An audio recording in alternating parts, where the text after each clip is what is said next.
to Regular Chemistry, Unit 1, Learning Target 4 on SI units. And Learning Target 4, I'm asking you to recall what some of the SI units are and then to use them appropriately along with correct metric prefixes. And in chemistry, we're going to be doing a lot of measuring. And one of the instruments that we'll use frequently is the graduated cylinder, which measures volume in milliliters. And milliliters is an SI unit of measurement. So it's important for you to be familiar with SI units and metric units, especially because we live in the United States, which has not adopted those units globally. Units were first used, really in a way to bring uniform measurements to world trade. So the English system was the first one that was adopted with the signing of the Magna Carta. Now, the United States still uses the English system. Of course, we use feet and yards and things like that. Initially, the first foot, the measurement of a foot, which we now know is 12 inches, we have somewhat of a standard unit there, was actually based on the length of the foot of a king. And so from king to king, you might actually have different lengths. So that posed some problems. So in 1790, the French government attempted to develop a universal measuring system, and they came up with the metric system. And so the metric system measured length in meters, and mass in grams, and volume in liters, and time in seconds. And so you should be familiar with many of the units of the metric system. From the metric system derived the SI system. So the metric system was the earlier version, and the SI system is what we use today. SI comes from the French Le Système International des Units. I didn't take French, so I apologize for that, but we call it just the International System of Units. There are 3 countries in the world that haven't adopted it globally: the United States, Liberia, and Myanmar, which used to be called Burma. Again, metric system was the first version, and then SI system is what we call it today. Everybody else uses it to some degree. They may also use the English system. So for example, Canada uses the SI system, but they also use some of the English system as well. One of the most important handouts that you'll receive for this unit has to do with SI units in the metric system here. And so at the bottom of the handout, you'll see the SI units. There are 7 SI units: length, mass, temperature, luminous intensity, time, electrical current, and amount of substance. 5 of those we deal with fairly regularly in regular chemistry, and so I'll point those out to you later on. But this is where that stuff is on your sheet.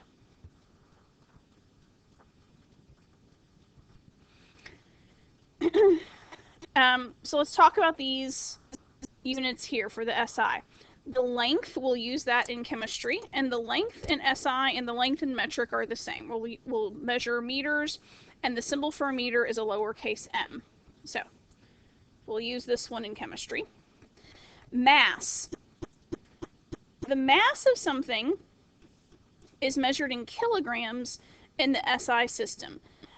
The symbol for kilogram is lowercase k, lowercase g. We will use mass quite a bit. Something that you need to know here is that in the metric system, they used the gram as the base unit there. So just be aware of that, that the SI unit for mass is the kilogram. Time, we measure how long a reaction takes in seconds, so that remains the same. That's the same in the metric system. The amount of substance, we'll use this very heavily in chemistry. This is the mole, and if you remember from the last lesson, a mole is 6.022 times 10 to the 23rd particles or molecules or atoms of a substance. I suppose you could have a mole of donuts too, which would be 6.022 times 10 to the 23rd as well. But it's a way to count things. This number specifically is called Avogadro's number, and the mole is abbreviated MOL. Temperature we will use in chemistry very regularly, and the temperature is measured in Kelvin, which is capital K. Notice there's no degree sign here. In the metric system, we typically use Celsius, and our thermometers that we'll use in this course, the digital thermometers, measure in Fahrenheit or Celsius. We don't have any that measure in Kelvin, but it's a very easy conversion to go from Celsius to Kelvin. Electrical current and luminous intensity, we don't use a whole lot in regular, we don't use them at all in regular chemistry. We use electrical current a little bit in AP, but you don't need to worry about that. Okay, so these top 5 are the ones that you'll need to know for this course. Now, you can also have prefixes in the SI system or the metric system, and those are also on the sheet that I gave you. Here are some common ones that we use. Mega is very large. That's a million. It's a capital M. The way that I remember this is I think of the lottery commercial, Mega Millions. Kilo is lowercase k. That's 1,000 of something. Deci is 1/10. That's a lowercase d. Centi you're familiar with. That's 1/100th. Milli is lowercase m, which is 1,000th. Here's one that is interesting in terms of the symbol that they use, micro. Micro means 1/1,000,000th, and this is the Greek letter mu, which is spelled mu. And the way that you write this, and you'll need to practice writing this, because notice that we have a capital M, a lowercase m, and then we have a Greek lowercase m here. It's like a lowercase u, make that first, and then put a fun little tail on the front. Okay, so that's how you're going to write your micro symbol. And then nano is 1/100000th. So this is 1/1,000,000th, this is 1/10000000th, and it's lowercase n. All of these are found here on the metric prefix chart as well. And so there are a couple that I've added that I also think that you should know in addition to the ones that we just discussed. We'll start at the base unit here. Okay, the base unit can be, generally we have meters, liters, or grams, and you can add any of these prefixes in front. So you could have a kilometer or a kiloliter or a kilogram. You could have a centimeter or a centiliter or a centigram. Notice that meter is lowercase m and gram is lowercase g, but liter is always capital L. So just a little thing there.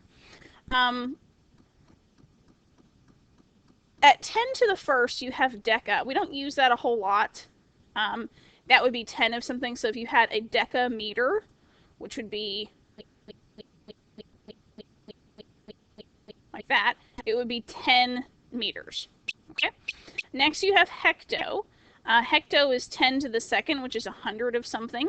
So if you had a hectoliter, you'd write it as lowercase h, capital L, and you would have 100 liters of something. All right.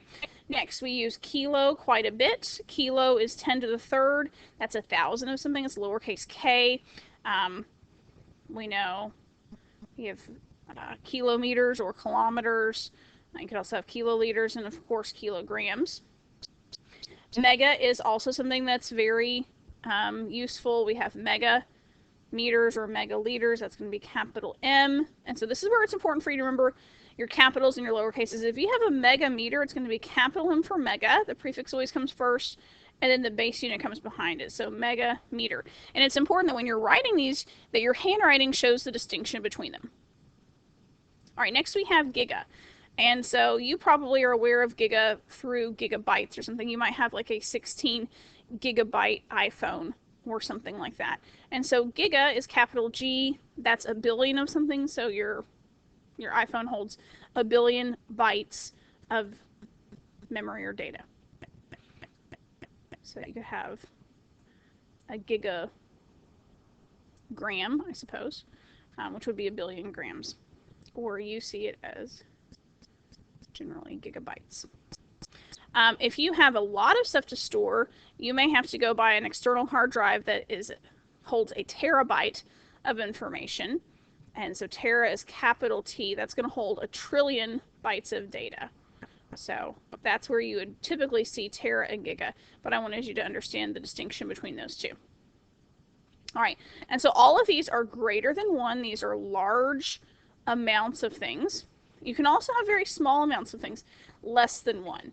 First would be deci, which would be 1/10. We talked about that one earlier. We use that to some degree, although not heavily. One that we'll use quite a bit is centi. We'll measure things in centimeters, and so that's 1/100th. You can express that as 1 over 100 or 0.01, and that's going to be lowercase c. So obviously you've seen centimeters before. Next we have milli. Milli is 1,000th of something. That's 10 to the negative third, and so you could have a millimeter. Okay, sorry about that interruption. We were talking about micro, I believe. And so we've already said that micro symbol is the Greek letter mu, and we reviewed that you can just make a lowercase u, like that, and then add a fun little tail in the front.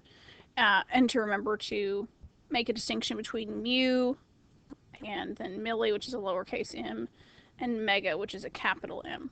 Micro means a millionth, and that's expressed as 10 to the negative 6th. And then you have nano, which is 10 to the negative 9th. That's a billionth. And then finally, pico, which is 10 to the negative 12th. It's a lowercase p, and that's a trillionth. So I do expect you to know centi, milli, micro, nano, pico, kilo, mega, giga, and tera. Okay, now let's do some practice. What are the SI units of measurement for the following? If you'd like to now, you can go ahead and pause the video and work through these. So I'll give you a minute to do that, and then we'll discuss.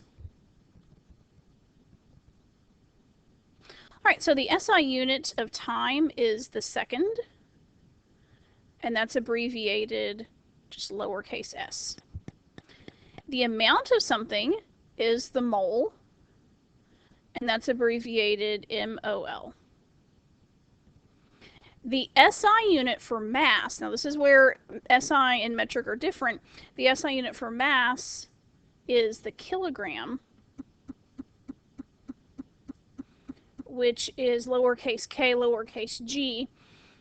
The metric, however, if you remember, is the gram. So this is where SI and metric differ, and I expect you to know the SI unit. Length is going to be meter, which is lowercase m, and temperature is Kelvin, which is capital K. This again is where metric and SI differ. The SI unit for temperature is Kelvin, but the metric unit for temperature is Celsius, which is capital C. Next, use the metric prefixes to abbreviate these units. Kilogram, kilo is lowercase k, gram is lowercase g. Kilogram, what does the prefix kilo mean? Kilo means 1,000, and you would express that as 10 to the third. Next, we have teraliter. Tera is capital T, and liter is capital L. Tera is, let's see, if mega is a million and giga is a billion, so tera is a trillion, and that's going to be 10 to the 12th. Millimeter, lowercase m for milli, lowercase m for meter, and milli is 1,000th, which is 0.001, which is 10 to the negative third. Centigram, centi is lowercase c, gram is lowercase g. Centi is 1/100th, which is 0.01. It's going to be 10 to the negative second.